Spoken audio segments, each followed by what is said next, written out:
আমি তো তোমাদেরই সন্তান। আমি একটু ভাত খেয়েছি, তাতে কি হয়েছে মা? চুপ। আর জীবনেও তুই এই কথা মুখে আনবি না। তোকে জন্ম দিয়েছি বলেই ভাববি না আমরা তোর বাবা মা। তাহলে জন্ম দিয়েছো কেন? যদি না পারো একবেলা পেট পড়ে ভাত খেতে দিতে? আমার কি ক্ষুধা পায় না? পেলে আমি কি করব? তুই নিজেই নিজের পথ দেখ গিয়ে। আর তোকে আমি ভাত দিতে পারবো না। তোর জন্য আমার স্বামী আমার উঠতে বসতে গালি দেয়, সন্দেহ করে। সন্দেহ? কিসের জন্য সন্দেহ করবে মা? কেন মানে? অবাগা কোথাকার! তোর বাপ আর আমার শরীরের রং কালো, আর তোর এত সাদা ফর্সা হলো কেমনে? আসলে তুই আমার সন্তান বলে মনেই হয় না।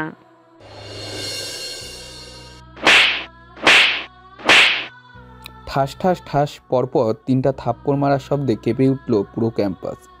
সাব্বির অবাক হয়ে মাথা তুলে তাকায় সামনে দাঁড়িয়ে থাকা নীলার দিকে। নীলার আগে থরথর করে কাঁপতে কাঁপতে বলে, ভিখারির বাচ্চা, তোর সাহস কি করে হলো আমাকে লাভ লেটার দেওয়ার? Love letter? হ্যাঁ, লাভ লেটার। বল, কোন সাহসে আমাকে লাভ লেটার দিলি? আমাকে চিনিস তুই? জানিস আমার বাবা কি করে? দেখো নীলা, তোমার কোথাও ভুল হচ্ছে।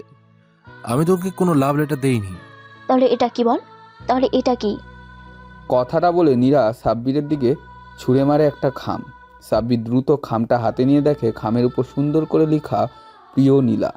তবে এটা কারো হাতের লেখা নয়, কম্পিউটার দিয়ে প্রিন্ট করা। এটা তো তোমার নামে পাঠানো হয়েছে। হ্যাঁ, আর এটা পাঠিয়েছিস তুই। আমি তোর সাহস দেখে অবাক হচ্ছি। তুই কিনা আমাকে লাভ লেটার পাঠিয়েছিস?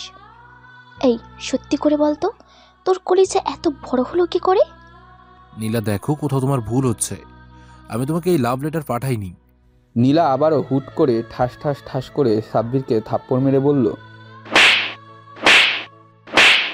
মিথ্যে বলবি না একদম, কুত্তার বাচ্চা, নয়তো তোকে আমি খুন করে ফেলবো। মনে রাখবি, আমার বাবা পুলিশের এসআই, আর আমার চাচু এই কলেজের অধ্যক্ষ। নীলা শুনবে তো আমার কথা? আমি সাব্বির বাকিটা বলার আগেই নীলার ঠোঁটে আঙুলের ইশারা করে সাব্বিরকে বলল, চুপ, জাস্ট চুপ। মাথা গরম করবি না আমার। তোকে আমি ইচ্ছে করলে এক্ষুনি জেলের ভাত খাওয়াবো, বলে দিলাম। সাব্বির আর কিছু বলে না, মাথাটা নিচু করে ফেলে। আর নীলা হনহন করে চলে যায় সেখান থেকে। নীলা চলে যেতেই সাব্বিরের বন্ধু আবির বলে উঠে, কি রে, কি বলে গেল নীলা? তুই ওকে লাভ লেটার দিয়েছিস? মজা নিবি না একদম। আমি কেন ওকে লাভ লেটার দিতে যাব বল? আমি তো ওর দিকে কখনো সেভাবে তাকাইও নি। তাহলে তোকে এমনি মেরে গেল নাকি? হতেই পারে। এমন সময় সাব্বিরের বন্ধুর সার্কেলের গোয়েন্দা খ্যাত তৌফিক বলে উঠে, সাব্বির দোস্ত, আমি কেমন যেন রহস্যের গন্ধ পাচ্ছি। চুপ হালার ভূত। তো সব জায়গায় সব বিষয়েই রহস্যের গন্ধ লাগে। আর এদিকে দেখ, আমার গাল জ্বালা করছে। ইস, কত জোরেই না নীলা থাপ্পড়গুলো মেরে গেল। তো তুইও বসিয়ে দিতিস দুই একটা। চুপ কর তো তুই। একটা মেয়ের গায়ে হাত তুলবো আমি? ইম্পসিবল। এটা কখনো সম্ভব না। আসছে রে শালা, তুলতে পারিস না দেখেই তো তোকে মেরে গেল। যা খোকা, বয়ে মন দে, তোর ওই বয়ে মুখ দিয়ে রাখাটা মানায়। অপমান করবি না একদম। মন খারাপ হয়ে গেল সকাল সকাল। চল এক্ষুনি বিচার দেব আমি অধ্যক্ষ স্যারের কাছে। বন্ধু, এটা ভুলেও করিস না, তাহলে কিন্তু আমাদের জেলে পর্যন্ত যেতে বেশি সময় লাগবে না।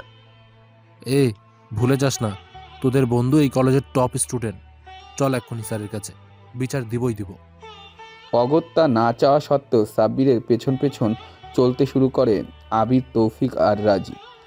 অধ্যক্ষ স্যারের রুমের সামনে আসতেই চমকে উঠে সাব্বির, কারণ রুমের সামনে মিম আর ওর বান্ধবী দাঁড়িয়ে। সাব্বিরকে দেখে না দেখার ভান করে ওদের পাশ কাটিয়ে যেতে নেবে, অমনি নীলা সাব্বিরের চোখ চেপে ধরে রেখে বলে উঠে, ওই, তোর সাহস দেখি খুব বেশি হয়ে গেছে। সাহসের কি দেখলে মিস? তবে একটু পর দেখবে বিনা কারণে আমাকে তুমি থাপ্পড় মেরেছ। বেশি বাড়াবাড়ি করিস না খোকা, তবে কিন্তু তোকে আরও মারবো আমি।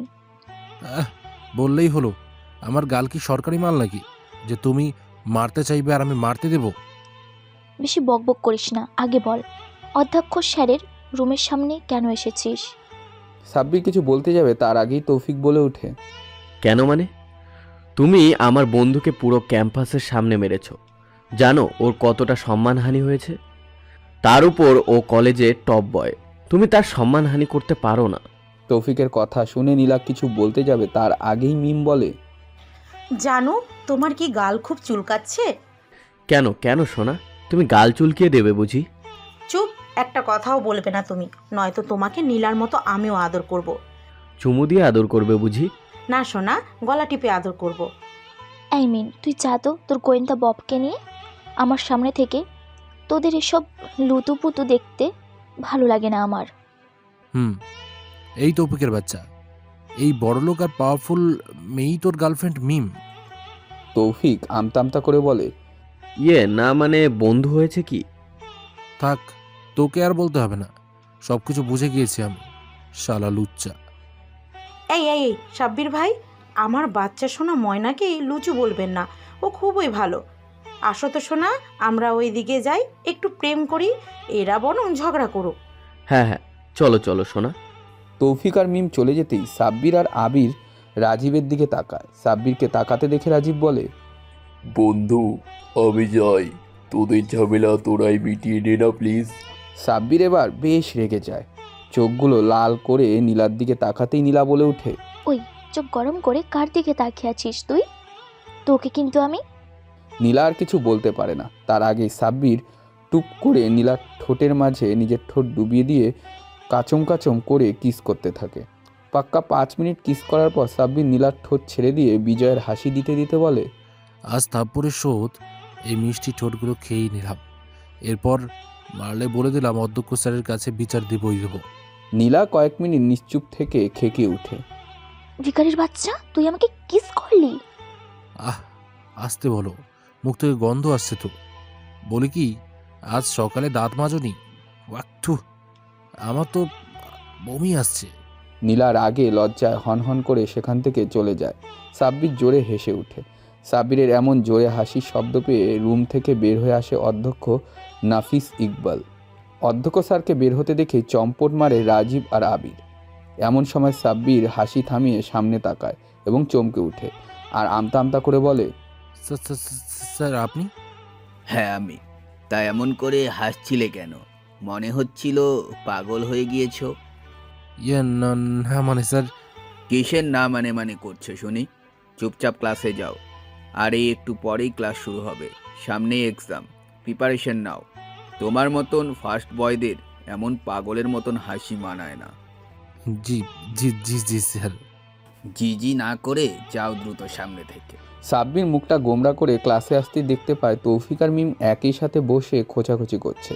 কিছুটা রাগ হয় সাব্বিরের, মনে মনে ওদের গালি দিতে দিতে সামনের বেঞ্চে বসেই নীলা চিৎকার করে ওঠে, ওই ওই, তুই আমার সাথে বসেছিস কেন?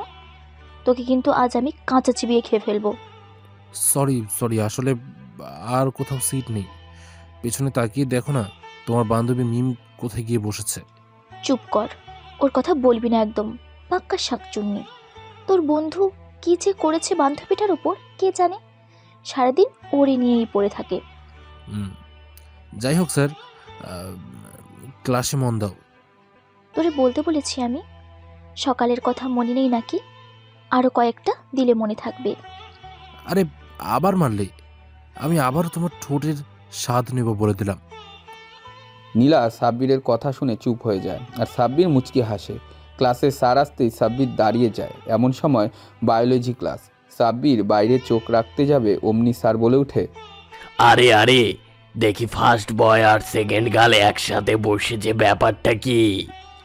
কোনো ব্যাপার নেই স্যার, জায়গা পাইনি তাই বসেছি। তা বুঝলাম, কিন্তু শুনলাম তোমরা নাকি সকালে ঝগড়া করেছো একে অপরের সাথে। ঝগড়া আমি করিনি স্যার, এই মেয়ে বিনা কারণে আমাকে এসে মেরেছে, পুরো ক্যাম্পাসের সামনে আমাকে লাঞ্ছিত করেছে। ওকে, বাদ দাও এসব নিয়ে, আর ভেবো না। তুমি বলো এখন তোমার প্রিপারেশন কেমন? এবারে কিন্তু আমার সাবজেক্টে ফার্স্ট হতে হবে। বারবার একই বলেন কেন স্যার, ফার্স্ট হতে হবে? আমরা কি পড়াশোনা করি না? আরে না মামুনি, আসলেও ফার্স্ট তো, তাই বলছিলাম আর কি। যাই হোক, তুমিও চেষ্টা করবে। আচ্ছা স্যার, ধরুন আমি বা ও ফার্স্ট হলাম, তবে কি আপনি আমাদের কোনো ট্রিট দেবেন? যদি হতে পারো তবে আমি বলছি তোমাদের শিক্ষা সফরের জন্য কক্সবাজার সাজেস্ট করব অধ্যক্ষ স্যারের কাছে। Okay, done sir. All the best. একে একে সবগুলো ক্লাস শেষ করে। সাব্বির ক্লাস শেষ করেই বের হতেই দরজার ওপাশে দাঁড়িয়ে থাকা নীলার মুখ থেকে শুনতে পায়, ওই মিম কুত্তি, তোর কথা মতো ভিখারির বাচ্চাটাকে তো মেরে নিজেই ফেসে গেলাম। মানে ফেসে গেলি বলতে? আরে ওর তো দেখি এখন খুব সাহস হয়ে গিয়েছে। তোরা চলে যাওয়ার পর হঠাৎ আমাকে কিস করে বসেছিল। কি সাব্বির ভাই এমন কিছু করেছে তোর সাথে? আমার তো বিশ্বাসই হচ্ছে না। সত্যি বলছি, এই সাব্বিরের বাচ্চাকে আমি কি যে করব। ওর জন্য আমি চাচুর কাছে সবসময় বকা খাই, কেন আমি ফার্স্ট হতে পারি না। আচ্ছা, আজ সকালে সাব্বিরকে কেন মারলি বুঝলাম না। চিঠিটা তো তুই নিজেই বানিয়েছিলি কম্পিউটারের দোকান থেকে। নীলার আগে গজগজ করতে করতে বলল, গত রাতে চাচ্চু আমায় ফার্স্ট হতে বলেছিল, আরও অনেক বকা দিয়েছে, তাই তো সব রাগ ওই কুত্তার ওপর ছেড়েছি। বেশ করেছিস, তবে একটা তোকে বুদ্ধি দিতে পারি। না না, তোর আর কোনো বুদ্ধি আমার লাগবে না। তুই ওই তৌফিকের গফ মুখ ফসকে সবকে বললে কাহিনী ভিন্ন হবে, দরকার নেই ওসবের। সাব্বির নীলার কথাগুলো শুনে মুখটা নিচু করে হাসে, আর অন্য পাশে দাঁড়িয়ে চলে যেতে নিলেও কি ভেবে সোজা নীলার সামনে গিয়ে দাঁড়ায়। তারপর কোনো কথা না বলেই ঠাস ঠাস ঠাস করে নীলাকে কষে থাপ্পড় মেরে বলে, বিনা কারণে কাউকে মারলে কেমন লাগে দেখলে তো? নীলার থাপ্পড়গুলোকে কতক্ষণ হাঁ করে সাব্বিরের দিকে তাকিয়ে থাকে এবং হুট করে রাগে গর্জে উঠে আর বলে, কুত্তার বাচ্চা, তুই আমাকে মারলি? সাব্বির আবারও ঠাস করে নীলাকে থাপ্পড় মেরে কড়া গলায় বলে, আওয়াজ নিচু করো আর সাবধানে কথা বলবে। কুত্তার বাচ্চা আমি নই। আর শোনো, আমাকে পারলে মেধা দিয়ে ফার্স্ট হয়ে হারিয়ে দেখাও, কোনো কাপুরুষের মতো পেছন থেকে ছুরি মেরে নয়। আর মিম, তোমাকে বলি, বন্ধুর জিএফ বলে আজ তোমাকে কিছু বললাম না। আমি জানি তুমি নীলাকে বুদ্ধি দিয়েছিলে চিটের ব্যাপারে। সরি সাব্বির। আমি জানি আমি গরিব, তবে জানো তো আমার মেধা আছে। আজ আসছি। কথাটা বলে সাব্বির হনহন করে চলে আসে সেখান থেকে। সাব্বিরকে চলে যেতে দেখে মিম থরথর করে কাঁপতে কাঁপতে নীলাকে বলে, দোস্ত, এটা কি আগের সাব্বির যাকে তুই হাজার থাপ্পড় মারলেও কিছু বলতো না? নীলা চুপচাপ গালে কতক্ষণ হাত বুলিয়ে বলে, ভিখারির বাচ্চা, আজ তোকে কে বাঁচাবে? আমাকে মারা, তাই না? দাঁড়া, তোর অবস্থা আমি খারাপ করব। বিকেল 4টায় সাব্বির ক্যাম্পাস থেকে বাড়ির উদ্দেশ্যে যেতে নিবে, অমনি তৌফিক এসে সাব্বিরের সামনে দাঁড়িয়ে বলে, দোস্ত, তুই নীলাকে থাপ্পড় মারছিস? হ্যাঁ, সকালে আমাকে মেরেছিল, মনে নেই? আমি তার শোধ নিয়েছি। তুই পালা দোস্ত, পুরো ক্যাম্পাস রটে গেছে তুই নাকি নীলাকে মেরেছিস। এখন নীলার বাবা এসআই হারুন রশিদ জানতে পারলে তোর কি হবে আল্লাহ ভালো জানে। বিনা কারণে কিছু করলে আমিও ছেড়ে দেব না। চলো, আসছি আমি। সাব্বির কিছু না বলে তৌফিককে পাশ কাটিয়ে চলে আসে বাসায়। দরজার কলিং বেল বাজাতেই রেহেনা খানম সাব্বিরের আম্মু দরজা খুলে দিতেই সাব্বির বলে ওঠে, আম্মু, আমি এসে গেছি। আয় ভিতরে। এত দেরি হলো কেন বাবা? এমনি দেরি হলো। তা বাবা হোটেল থেকে ফিরে আসেনি? এসেছি মানে অনেক আগেই এসেছি। আয় বাবা, খেতে বস, তোর জন্যই এত সময় অপেক্ষা করছিলাম। সাব্বির খেতে বসে, এমন সময় দরজায় কেউ নক করায় রেহেনা খানম দরজা খুলতেই হুড়মুড় করে কয়েকদল পুলিশ বাসার ভিতর ঢুকে সাব্বিরকে ধরে ফেলে এবং হাতে হ্যান্ডকাপ লাগাতে লাগাতে বলে, সালা, এসআইয়ের মেয়েকে তুমি নিপ্রিজিং করো। চলো, আজ তোমার এমন অবস্থা করব। সাব্বির কিছু বলতে যাবে তার আগে আক্তার সাহেব বলে উঠে, আরে আরে, আমার ছেলেকে নিয়ে যাচ্ছেন কেন? ও কি করেছে? এসআইয়ের মেয়েকে মেরেছে, সাথে গিফটিজিং তো আছে।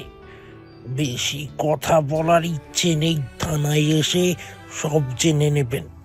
এই নিয়ে চল। সাব্বিরকে টেনে হিঁচড়ে নিয়ে যায় পুলিশ। সাব্বিরের বাবা মা কি করবে ভেবে পায় না। তারা দ্রুত সাব্বিরের বন্ধু তৌফিককে ফোন দেয়। হ্যালো বাবা তৌফিক, আমি সাব্বিরের বাবা বলছি। জি জি আঙ্কেল, বলুন। সাব্বিরকে পুলিশ কী কারণে তুলে নিয়ে গেল জানো? সাব্বিরকে পুলিশ নিয়ে গেছে? কখন আঙ্কেল, কখন? একটু আগেই। বাবা বলো না, কি করেছে সাব্বির? তৌফিক সব কিছু খুলে বলতেই আক্তার সাহেব রেগে যান ভীষণ। দ্রুত রিক্সা নিয়ে থানায় আসে এবং একটু দেরি করে ফেলে। বিনা ওয়ারেন্টে গ্রেফতার করায় সাব্বিরের বাবা পুলিশকে ধমকাচ্ছেন। এমন সময় পেছন থেকে এসআই হারুন রশিদ বলে ওঠে, ইফটিজিংয়ের কোনো অ্যারেস্ট ওয়ারেন্ট লাগে না জানাব।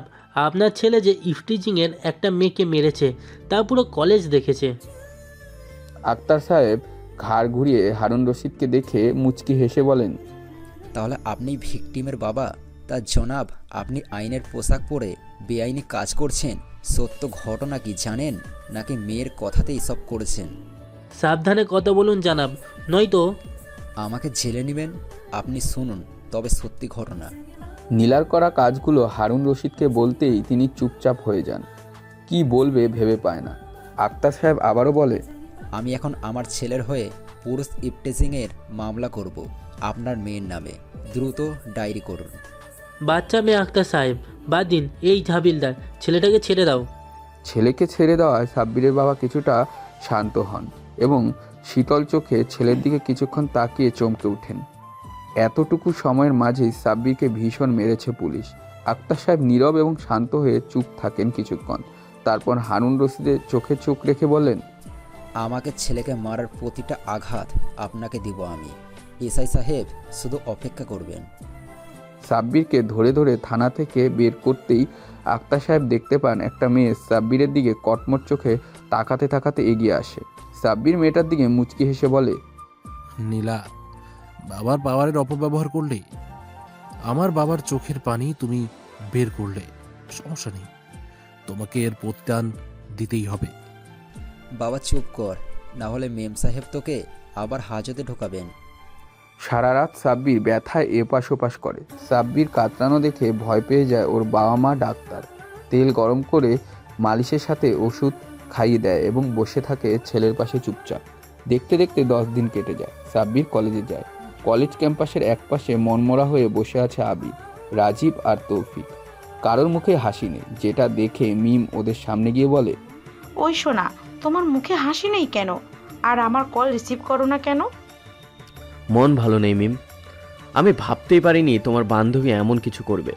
মিম কিছু বলতে যাবে তার আগেই পেছন থেকে নীলা বলে ওঠে, বেশ করেছি, আমাকে কিস আর থাপ্পড় মারা, তাই না? এখন বুঝুক আমি কি জিনিস। তুমি যাও তো নীলা, তোমার মতো মেয়েকে দেখতে ইচ্ছা করে না। আর তোমার বাবা সাব্বিরকে পশুর মতো মেরেছে জানো।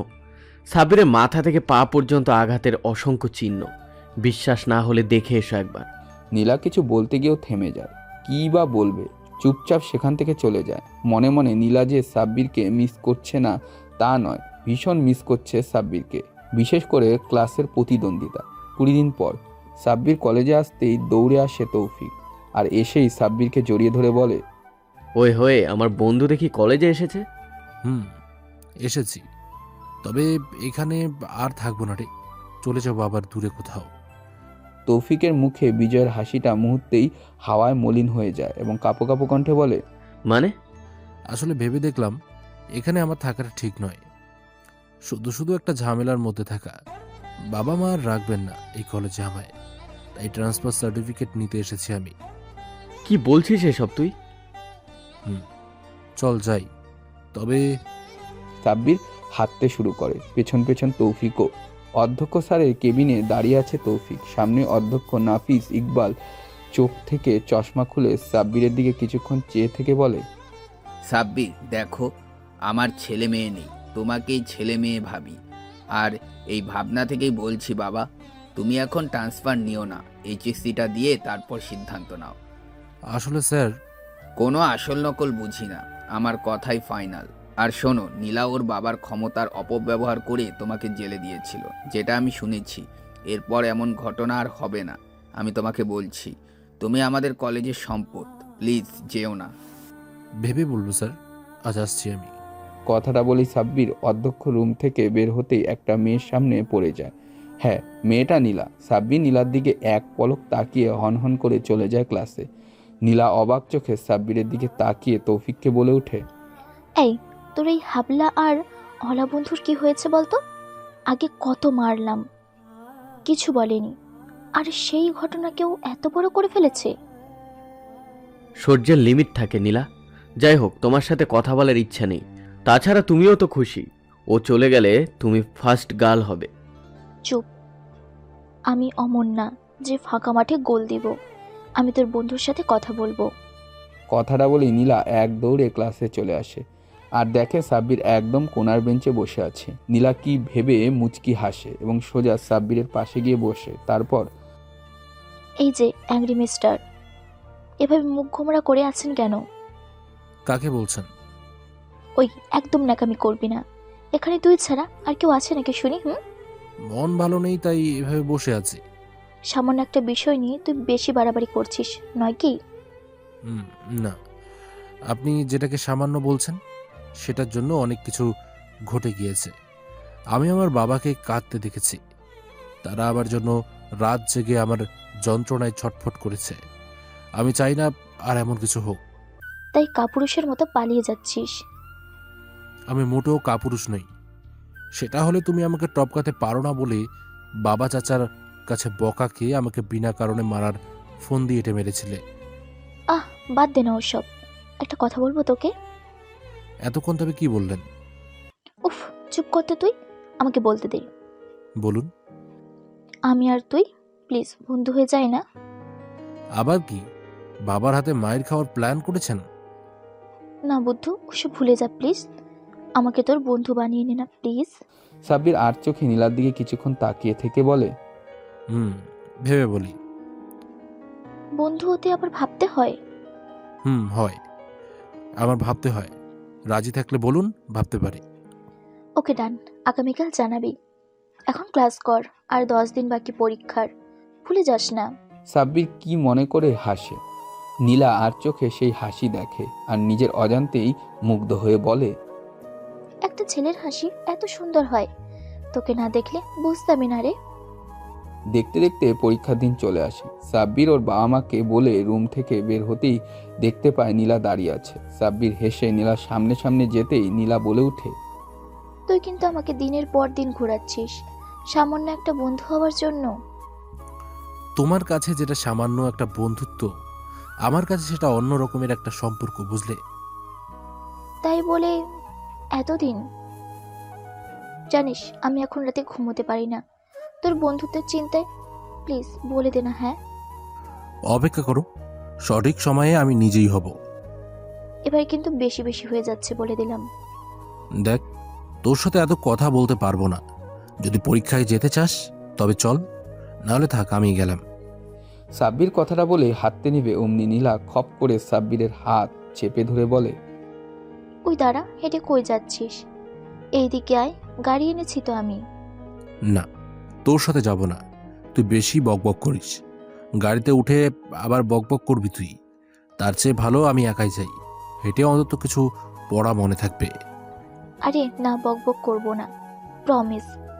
এবার আয় তো, গাড়িতে আমি একা একা কি করব গাড়িতে বসে? সাব্বির বাধ্য হয়ে গাড়িতে উঠে বসে। পুরো রাস্তা সাব্বির একটা কথাও বলেনি এবং কি নীলাও না। পরীক্ষা কেন্দ্রে পৌঁছানো মাত্রই মিম আর তৌফিক এগিয়ে আসে। সাব্বির ওদের একসাথে দেখে বলে, কিরে, তোরা সবসময় একসাথে গুড়ুগুড় করিস কেন বলতো? একটু আলাদা থাকতে পারিস না? তোর কি? আমি তোমার জানুর সাথে আঠার মতো লেগে থাকবো, বুঝেছিস? জানু, তোমার পিছনেই আমার সিট পড়েছে, জানো তো? হ্যাঁ জানো। তাহলে মনে করো তোমার খাতা আমি ফটোকপি করব। তুমি কিছু বলতে পারবে না কিন্তু। ছি ছি, তুমি আমার জানো, আমার মনকেও ফটোকপি করলে সমস্যা নেই। এই সাব্বির, চল চল দ্রুত।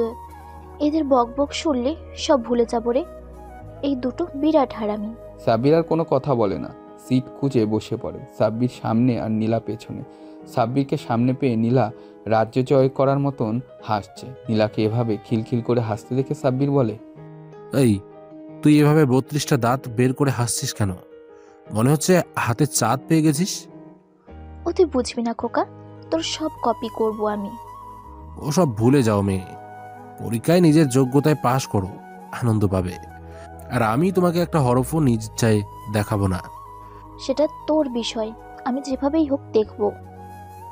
পরীক্ষা শুরু হয়। নীলা ওর মতন লিখতে ব্যস্ত হয়ে পড়ে। সাব্বিরেরও আর কোনো দিকে খেয়াল নেই। নিজের মতন করে লিখেই চলছে। 3 ঘন্টা পর নীলার সাব্বির খাতা জমা দিয়ে কেন্দ্র থেকে বের হতেই দেখতে পায় হারুন রশিদ নীলার বাবা দাঁড়িয়ে আছে। বাবাকে দেখেই নীলা এক দৌড়ে গিয়ে তাকে জড়িয়ে ধরেন। সাব্বির চোখ নামিয়ে পাশ দিয়ে চলে যেতে নিবে, অমনি হারুন রশিদ সাব্বিরের একটা হাত চেপে ধরে। সাব্বির আচমকা দাঁড়ায়। এ কি সাব্বির, চলে যাচ্ছ যে?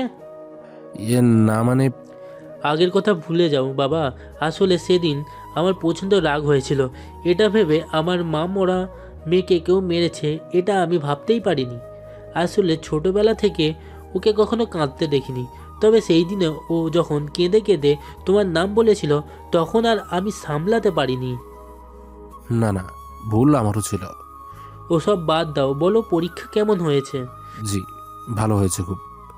তোমার বাবাকে বলবে আমাকে যেন মাফ করে দেন, দরকার হলে আমি পা ধরে মাফ চাইব। আমি কখনো চাইনি তিনি আমার ওপর রেগে থাকুক। জি, আচ্ছা বলবো নি। ওই বাবা, ওর সাথে কথা বলবে শুধু। ও হিংসুটে, আমাকে এতটুকু দেখায়নি। দেখাবো কেন শুনি? নিজের যোগ্যতায় পাস করতে হয় মামনি। আজ আমি আসি, স্থানে যেতে হবে। নীলার বাবা হারুন রশিদ চলে যান। সাব্বির আশেপাশে তৌফিককে খুঁজলেও ওকে না দেখে হতাশ হয়ে আবার বলে, দেখলি নীলা, এই লুচ্চু তৌফিক জিএ পেয়ে আমাকে ভুলে গেল। বেশ করেছে। এতে কি হয়েছে শুনি? তোর মা নেই বলিসটি কেন আমায়? এমনি ইচ্ছে হয়নি। বন্ধু হবি আমার? করুণা করছিস? না, ভালোবেসে বলছি, বন্ধু হবি আমার? হব।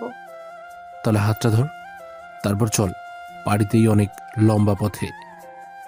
সবগুলো পরীক্ষা শেষ, আজ রেজাল্ট দিবে। সবাই অপেক্ষা করছে। 12টা 1 বাজে। সাব্বির বারবার হাতের নখ কামড়াচ্ছে। দেখে নীলা কিছুটা বিরক্ত নিয়ে পরপর কয়েকটা মিষ্টি সাব্বিরের মুখে তুলে দিয়ে বলে, মিষ্টি খা, আর একদম নখ খাবি না। 12টা 1। বায়োলজি স্যার চিৎকার করে দৌড়ে আস্তে আস্তে বলতে থাকেন, সাব্বাস সাব্বির, সাব্বাস, তুমি করে দেখিয়েছো। বাংলাদেশের টপ রেজাল্ট আমাদের সাব্বিরের। সাব্বির স্যারের কথা শুনে বাকরুদ্ধ হয়ে যায়, আর নীলা বন্ধুর সাফল্যতে খুশি। সাব্বিরকে শক্ত করে জড়িয়ে ধরে বলে, জানতাম তুই পারবি। অভিনন্দন রে, অভিনন্দন। রাত 9টায় ডাইনিং টেবিলে বসে আছেন আক্তার সাহেব, সাব্বির আর তার পাশে নীলা। রেহানা খানম পরম আদরে নীলাকে খাইয়ে দিতে দিতে বলল, সাব্বির মা, ফল রোজ আনতে পারিস না? ইস, আজ আমার মেয়ে নেই বলে। ছেলে তো আছে পাগলি। যাই হোক, সাব্বির এখন কি করবে? ভেবেছি বাবা, দেশের বাইরে চলে যাব। তুমি তো বলেছিলে তোমার কাছে আগের বাড়ি আর হোটেল বিক্রি করা 60 লক্ষ টাকা আছে। ঠিক আছে, তোমার ইচ্ছে। সাব্বিরের কথা শুনে ওর বাবা মা কিছু না বললেও নীলা কিছু একটা বলতে গিয়েও থেমে যায়। ল্যাম্পপোস্টের আলোয় সাব্বির আর নীলা হেঁটে যাচ্ছে হাত ধরে, অনেকটাই কাপলদের মতন। এমন সময় নীলা বলে ওঠে, ওই সাব্বির, তোমাকে একটা কথা বলবো। বলো। বিদেশে পড়তে না গেলে হয় না? এটা আমার ড্রিম নীলা। আমি তোমাকে ছাড়া থাকতে পারবো না সাব্বির। মজা নিস না তো নীলা, দ্রুত পা চালা, তোকে পৌঁছে দিয়ে আমি আবার বাসায় ফিরবো। নীলার কোনো কথা বলে না, চুপচাপ হাঁটতে থাকে। এদিকে আক্তার সাহেব আর রেহানা খানম বসে আছে বিছানার উপর। আক্তার সাহেব নিজের মোটা ফ্রেমের চশমাটা মুছতে মুছতে বললেন, বয়স তো 55 ছুঁই ছুঁই। নিজের ছেলে না হয়েও সাব্বির যেভাবে আমাদের আগলে রেখেছে তা কিন্তু ভীষণ ভাবায়। কেন, কিসের জন্য ভাবায়? ও বিদেশ গিয়ে যদি আমাদের ভুলে যায় তখন? এসব কি বলেন আপনি? সাব্বিরকে আমি পেটে ধরিনি, তবে ওর জন্ম দেওয়া মায়ের চেয়েও ওকে বেশি ভালোবাসি। আর আমি এটাও জানি সাব্বির ছেলে হিসাবে কেমন। ও আমাদের জন্য জীবন দিবে, বুঝলে? ওকে আমার বিদেশ পড়তে পাঠাইতে ইচ্ছে করছে না রেহানা। ও চলে গেলে আমরা থাকবো কি করে? তোমার ছেলে বিদেশ যাবে না, দেখে নিও। খাওয়ার সময় তুমি নীলার দিকে তাকাওনি? হয়তো আমি দেখেছিলাম নীলার চোখে সাব্বিরের জন্য বন্ধুত্বের চেয়ে বেশি কিছু। আমি শিওর নীলাই যেতে দিবে না সাব্বিরকে। মেয়েটার উপর এতটা ভরসা করে না রেহানা। আগের কথা কি ভুলে গেছো? কিছু ভুলি, তবে তুমিও ভুলে যেও না, মানুষ পরিবর্তন হতে সময় নেয় না। নীলা পরিবর্তন হয়ে গিয়েছে। আক্তার সাহেব কিছু বলতে যাবে অমনি দরজায় সাব্বির নক করে। মা, ও মা, দরজা খোলো।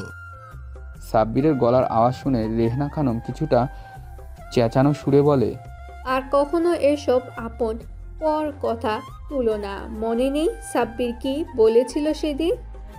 আক্তার সাহেব ছোট করে বললেন। রেহনা খানম যায় দরজা খুলতে। দূরে কোথাও আছি বসে, হাত দুটো দাও বাড়িয়ে। বক্সে মৃদু স্বরে গান বাজছে। সাব্বির আর নীলা তালে তাল মিলিয়ে মাথা দুলাচ্ছে। পেছনে তৌফিক আর মিম একে অপরের সাথে ফিসফিস করছে। এমন সময় বায়োলজি স্যার বলে উঠল, কি বাচ্চারা, বলেছিলাম না ভালো রেজাল্ট করলে ট্যুর হবে কক্সবাজার, তাও পাক্কা 3 দিনের জন্য। রাখলাম তো কথা। পুরো বাসের সবাই সাড়া দেয়, শুধু সাব্বির আর নীলা নীরব। নীরবতা ভেঙে নীলা বলে ওঠে, জানো সাব্বির, প্রথম প্রথম তোমাকে কলেজে দেখলেই আমার ভীষণ রাগ হতো। তবে কেন যেন তোমার হাসিটা ভীষণ ভালো লাগতো। বারবার আমি ফার্স্ট হতে চেষ্টা করেছি টেস্ট আর সাপ্তাহিক পরীক্ষায়, কিন্তু পারিনি। তাই তো সেদিন মেরেছিলাম চিঠির অজুহাতে। তারপর কি হলো দেখো, তুমি মারলে, বাবা তোমায় জেলে নিল, কত কাহিনী। এসবের মাঝে দারুণ একটা দিক হলো তোমার আর আমার বন্ধুত্ব। আর এর কারণেই বদলে গেলাম আমি, আসক্ত হলাম তোমার ওপর। জানি না এটা ভালোবাসা নাকি আবেগ। এতগুলো দিন আমি বুঝতে চেষ্টা করেছি আমি তোমাকে ভালোবাসি কিনা, তবে উত্তর পাইনি বহুদিন। তবে আজ পেয়েছি, অনুভব করেছি বারে বার তোমাকে আমি ভালোবাসি সাব্বির। সেটা তো তোমার ব্যবহারেই বুঝে গিয়েছিলাম আমি। তবে শোনো, আগেই ওসব নয়, যোগ্যতা অর্জন করি, তারপর না হয় ভালোবাসা হবে। তুমি অন্য কারোর হবে না তো? তুমি অন্য কারো হতে দিলে হব। মেরে ফেলবো একদম। কক্সবাজারে পৌঁছে গিয়েছে সবাই। বিশাল বড় একটা হলরুমের মতন এবং ছোট ছোট ডবল বেডের রুম। মেয়ে মেয়ে থাকবে আর ছেলে ছেলে থাকবে সেই রুমে। সাব্বির ওর রুমের পার্টনার হিসেবে তৌফিককে বেছে নেয়। রাত 3টায় হোটেলের করিডোরে বসে আছে সাব্বির। এমন সময় পেছন থেকে একটা শীতল হাত সাব্বিরের কাঁধে পড়তেই কেঁপে ওঠে এবং ধীরে ধীরে বলে, কে? তোমার হবু বউ। তাই বুঝি? এত রাতে এখানে কি করছো? ঘুম নেই? না, তা তুমি হঠাৎ এখানে? আর বলো না, নিমকে নিয়ে ঘুমিয়েছিলাম, কিন্তু ঘুম ভেঙে গেল, দেখেও পাশে নেই, তাই বের হয়েছি দেখতে কোনো বারবিকিউ পার্টি হচ্ছে নাকি।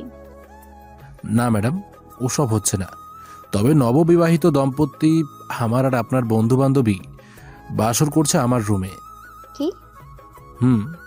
কক্সবাজার আসার আগে ওরা দুজন বিয়ে করেছে। আমাকে বলেনি। যাই হোক, তুমি এসো আমার রুমে, আমার সাথে থাকবে তুমি। যদি ওসব করে ফেলি? মানুষ চিনি আমি, বুঝলে?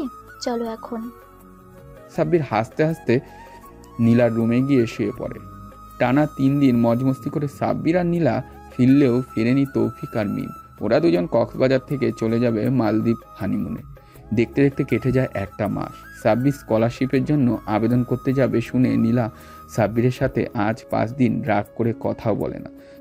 সাব্বির বেকায়দায় পড়ে গিয়েছে। তবে নীলাকে না জানিয়েই আবেদনপত্র জমা দিয়ে সোজা চলে যায় নীলাদের বাসায়। হারুন রশিদ নিজের হবু জামাইকে দেখে একটু আদর যত্ন করতে গিয়েও থেমে যায়, নিজেকে সামলিয়ে নেন। কারণ তিনি জানেন এখনও সাব্বির তার হবু জামাই হতে রাজি হয়নি। সাব্বির হারুন রশিদের সামনে গিয়ে তার মেয়ের কথা জানতেই বলে দেন ছাদে। সাব্বির কথা না বাড়িয়ে ছাদের দিকে পা বাড়ায়। দোলনায় দোল খাচ্ছে দুজন। হ্যাঁ, সাব্বির আর নীলা। দোল খেতে খেতে প্রেম করতে ব্যস্ত দুজনই। দরজার আড়াল থেকে ছেলে মেয়েকে দেখে আবারও ফিরে যান হারুন রশিদ। সময় চলে যায় সময়ের মতন। আজ 6 বছর পর আবারও সেই আগের মতোই হাতের নখ কামড়াচ্ছে সাব্বির। আর আজ যে তার বিএসসি 44তম ব্যাচের রেজাল্ট দিবে। হ্যাঁ, নীলার জেদের কাছে হেরে গিয়ে বিদেশে আর পড়তে যাওয়া হয়নি ওর। দেশেই পড়াশোনা শেষ করে বিএসসি পরীক্ষায় বসে। সাব্বিরকে নখ কামড়াতে দেখে আবারও নীলা কয়েকটা মিষ্টি সাব্বিরের মুখে দিয়ে বলে, নখ কামড়ানোর বদ অভ্যাস গেল না। না গো, অনেকদিনের অভ্যেস তো। ঠিক তখনই মোবাইল হাতে ছুটে আসেন হারুন রশিদ, সাথে আক্তার সাহেব।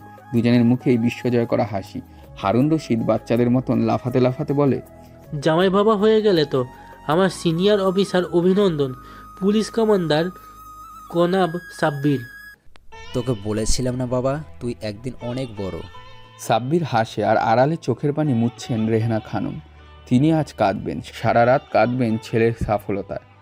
বাসর ঘরে বসে আছে নীলা আর সাব্বির। এমন সময় সাব্বির বলে ওঠে, নীলা, তোমাকে আমার কিছু কথা বলার ছিল, যা তুমি জানো না। কি কথা শুনি? তুমি যাকে আমার বাবা মা ভাবো, তারা আমার আসল বাবা মা নয়। মানে? তবে শোনো, আমার সেই অবহেলিত অতীত। অতীত। ভাতের পাতিলে এক মুঠো ভাত নিয়ে সাব্বির মুখে দিতেই কেউ একজন সাব্বিরকে ঠাস ঠাস করে থাপ্পড় মারতে থাকে। হ্যাঁ, তিনি আর কেউ না, সাব্বিরের মা। থাপ্পড়গুলো খেয়ে সাব্বির হতবাক আর ব্যথা পেয়ে বলে, মা, আমাকে আর মেরো না। চুপ কেন? কথা বলবি না তুই? তোকে না বারণ করেছিলাম ভাত না খেতে? খুব ক্ষুধা পেয়েছিল মা, তাই একটু খেয়েছিলাম। এখন তোর বাপকে কি খাওয়াবো বল? এসে ভাত কম পেলে আমাকে কি আস্ত রাখবে? আমি তো তোমাদেরই সন্তান, আমি একটু ভাত খেয়েছি, তাতে কি হয়েছে মা? চুপ! আর জীবনও তুই এই কথা মুখে আনবি না। তোকে জন্ম দিয়েছি বলেই ভাববি না আমরা তোর বাবা মা। তাহলে জন্ম দিয়েছো কেন? যদি না পারো একবেলা পেট পড়ে ভাত খেতে দিতে? আমার কি ক্ষুধা পায় না? পেলে আমি কি করব? তুই নিজেই নিজের পথ দেখ গিয়ে। আর তোকে আমি ভাত দিতে পারবো না। তোর জন্য আমার স্বামী আমার উঠতে বসতে গালি দেয়, সন্দেহ করে। সন্দেহ? কিসের জন্য সন্দেহ করবে মা? কেন মানে? অবাগা কোথাকার! তোর বাপ আর আমার শরীরের রং কালো, আর তোর এত সাদা ফর্সা হলো কেমনে? আসলে তুই আমার সন্তান বলে মনেই হয় না। সাব্বির কিছু বলতে গিয়েও থেমে যায়। কী বা আর বলবে? নিজের মা যদি মুখের উপর এমন কথা বলে তবে কি আর কিছু বলার থাকে? নিঃশব্দে সাব্বির ঘর থেকে বের হতেই দেখতে পায় ওর বাবা এক হাতে মদের বোতল, আরেক হাতে জ্বলন্ত সিগারেট নিয়ে দুলতে দুলতে আসছে। এমন সময় ওর বাবা পড়ে যেতে নিবে দেখে সাব্বির দৌড়ে গিয়ে ধরতে নিবে, তার আগে সাব্বিরের বাবা ঠাস ঠাস ঠাস করে সাব্বিরের গালে থাপ্পড় মেরে বলে, হারামজাদা, তোকে না বারণ করছে আমার সামনে না আসতে? তোর জন্মের পর থেকে আমার জীবনে শান্তি নেই, ঘুম নেই। আমি কি এমন করেছি বাবা? তুই কিছুই করিসনি, আমি করেছি। তোর মতো কুলাঙ্গার আমার সন্তান ভেবে ঘৃণা হয়। কি বলছো এসব তুমি বাবা? এই চুপ কর, কথায় কথায় এত বাবা বাবা করিস কেন? তোর বাবা আমি নই। শোন, বাবা যদি বলে ডাকতে ইচ্ছে হয় রোজগার করে আনবি, ওই পাশের বাড়ির রাহাতের মতো করে। ও তো বাবা রাজমিস্ত্রির কাজ করে পড়াশোনা ছেড়ে। আমি তো পড়াশোনা করি। ওলে বাবা লে, পড়াশোনা করছিস? তা পড়াশোনা করে কি জর্জ ব্যারিস্টার হবি নাকি? দূর হ আমার সামনের থেকে, তোকে আজকের পর থেকে যেন বাসায় না দেখি। কথাটা বলেই সাব্বিরকে ঘাড় ধাক্কা দিয়ে বের করে দেয় ওর বাবা। সাব্বির মাটিতে পড়ে যেতে নিয়েও নিজেকে সামলিয়ে নেয়। কিছুক্ষণ পিছনে ফিরে ওর বাবার দিকে তাকিয়ে থেকে তারপর মাথাটা ঘুরিয়ে সামনে তাকাতেই দেখে পাশের বাড়ির রাহাত, দুই হাতে ব্যান্ডেজ। দৌড়ে এসে সামনে যায় সাব্বির। তারপর, এই কি রে রাহাত, তোর দুই হাতে এমন ব্যান্ডেজ কেন? মনে হচ্ছে হাত ভেঙে গেছে দুটোই। রাহাত কিছুক্ষণ চুপ থেকে বলে, আর বলিস না ভাই, কাজ করতে গিয়ে পড়ে গিয়েছিলাম একতলার ছাদ থেকে। কি? কিন্তু কিভাবে পড়লি? তুই তো পড়াশোনা করিস, এতটুকু তো বুঝবি। আমার বয়স কম আর শক্তিও কম। আমি কি পিঠে করে 2 বস্তা সিমেন্ট নিচতলা থেকে ছাদে তুলতে পারি? তুই বল। এটা তো কোনোভাবেই সম্ভব না। তোকে কে বলেছিল 2 বস্তা সিমেন্ট পিঠে নিতে, পাগল? ইচ্ছে করে নেয়নি রে। একটা করে নিলে মহাজন বাচ্চা ভাবে পারিশ্রমিক কম দিতে চায়, তাই 2টো নিচ্ছিলাম। আর এখন ফলস্বরূপ আমি আর ওই ভারী কাজ করতে পারুম না। ডাক্তার কইছে 1 বছর রেস্ট নিতে, ভারী কিছু না তোলার জন্য, বুঝেছিস? সাব্বির কিছুক্ষণ খুশি হয় আর রাহাত ছোট বাচ্চার মতন হাত তালি দিতে দিতে বলে, আরে তাহলে তো দারুণ। তুই আমি একসাথে আবার স্কুলে যাব, ক্লাস করব। রাহাত কিছু বলতে যাবে তার আগেই ঘর থেকে রাহাতের বাবা দৌড়ে এসে রাহাতকে পরপর কয়েকটা চড় মেরে বলে, তোরা না বললি এই জারজের লগে কথা কইবি না? আর তুই আমার পোলারে আর বুদ্ধি দিস না তো ওই স্কুলে যাওয়ার। সামনে থেকে দূর হ। সাব্বির কিছুটা না অনেকটাই মন খারাপ করে। ওকে জারজ বলার জন্য নয়, রাহাতকে ওর জন্য ওর বাবা মেরেছে সেই কারণে। কিছু বলতে না চাইলেও সাব্বির সাহস করে বলে ফেলে, আঙ্কেল, ব্যবহার বংশের পরিচয়। আমি নিশ্চিত আপনার কোনো বংশ পরিচয় নেই। যাই হোক রাহাত বন্ধু, ক্ষমা করিস, আমার জন্য তোকে মার খেতে হলো। রাহাত কিছু বলতে গেলেও ওর বাবা তার চোখের দিকে তাকিয়ে থাকে। সাব্বির আর ওখানে দাঁড়ায় না। পেটে ভীষণ ক্ষুধা, এক মুঠো ভাতে কি আর পেট ভরে? দ্রুত পায়ে এগিয়ে যেতে থাকে স্কুলের দিকে। শুক্রবার স্কুল বন্ধ হলেও স্কুলের সামনে হোটেলটা খোলা থাকে সব সময়। সেখানে গিয়ে ঘন্টা দুয়েক প্লেট আর খাবার টেবিল পরিষ্কার করলেই খাবার জুটবে বিনামূল্যেতে। সাব্বিরও তাই করেই পেট চালায়। স্কুলের সামনে এসে হোটেল খোলা দেখতে পেয়ে সাব্বিরের চোখ চকমক করে উঠে। দ্রুত পায়ে হোটেলের দিকে এগিয়ে যেতেই হোটেলের মালিক বৃদ্ধা আক্তার সাহেব হাসি মুখে বলে উঠলেন, কিরে সাব্বির ভাই, আজ আবার বুঝি প্লেট ধোবি? হ্যাঁ দাদা, না ধরে তো তুমি আর ফ্রি খাওয়াবে না। তা আজ কি কি রান্না হয়েছে গো? পেটে আজ দারুণ খিদে পেয়েছে। আজ নদীর রুই মাছের ঝোল আর বড় গরুর মাংস রান্না হয়েছে। তুই আগে টেবিলে গিয়ে বসে পেট ভরে খেয়ে নে। আরে না না, তার দরকার নেই। আমি প্লেট টেবিল পরিষ্কার করে তারপরই খাবো। এই ছোকরা, বেশি কথা বলবি না বুঝলি? দাদু ডাকিস আমায়, নাতি হিসাবে খেতে বলেছি, করুণা করে নয়। যা বস, গিয়ে খেতে। এই কে আছিস? আমার ব্রিলিয়েন্ট নাতিটাকে ভরপেট মাংস, মাছ দিয়ে ভাত দে। সাব্বির আর চোখে আক্তার সাহেবের দিকে কিছুক্ষণ তাকিয়ে থাকে কৃতজ্ঞতার দৃষ্টিতে। তারপর মনে মনে বলে, দাদু, তোমার এই আজকের খাওয়ানোর বিনিময়ে আমি আজ পরিশোধ করতে না পারলেও একদিন ঠিকই শোধ করব, দেখে নিও। খাবার টেবিলে বসে রাক্ষসের মতন খাচ্ছে সাব্বির আর তৃপ্তির দৃষ্টিতে তাকিয়ে আছে বৃদ্ধা আক্তার সাহেব।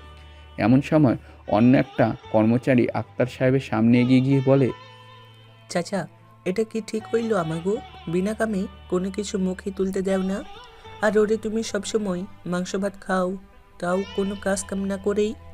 খাওয়াই কেন সেটা শুনতে চাচ্ছিস?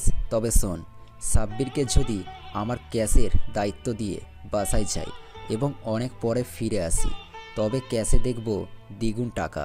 আর তোদের যদি বসিয়ে রেখে যায়, তোর ক্যাশ নিয়ে ভেগে যাবি, নয়তো বহু টাকা চুরি করবি। সে ও যদি করে তখন? আমার চুলগুলো হাওয়ায় পাকেনি রে, বয়সে পেকেছে। 55 বছর হলো হোটেল চালাই, কিন্তু কখনো সাব্বিরের মতো বিশ্বস্ত কাউকে দেখিনি। ও লাখে একজন দেখে নিস, ও বড় কিছু হবে ভবিষ্যতে। কর্মচারী আর কোনো কথা বাড়ায় না। বাড়ালেই যে চাকরি নিয়ে টানাটানি শুরু হবে। আক্তার সাহেব নিজ কাজে মন দেয়। একের পর এক কাস্টমারের থেকে বিল নিচ্ছে আর আর চোখে মাঝে মাঝে সাব্বির ওর খাওয়া দেখছে। খাওয়া শেষ করে সাব্বির তৃপ্তির ঢেকুর তুলে এগিয়ে যায় কিচেনের দিকে। এখন যে সেখানেই ওর কাজ। একের পর এক প্লেট ধুয়ে উঠতে নিবে অমনি রাধুনি দিদি ডাক দেয় সাব্বিরকে।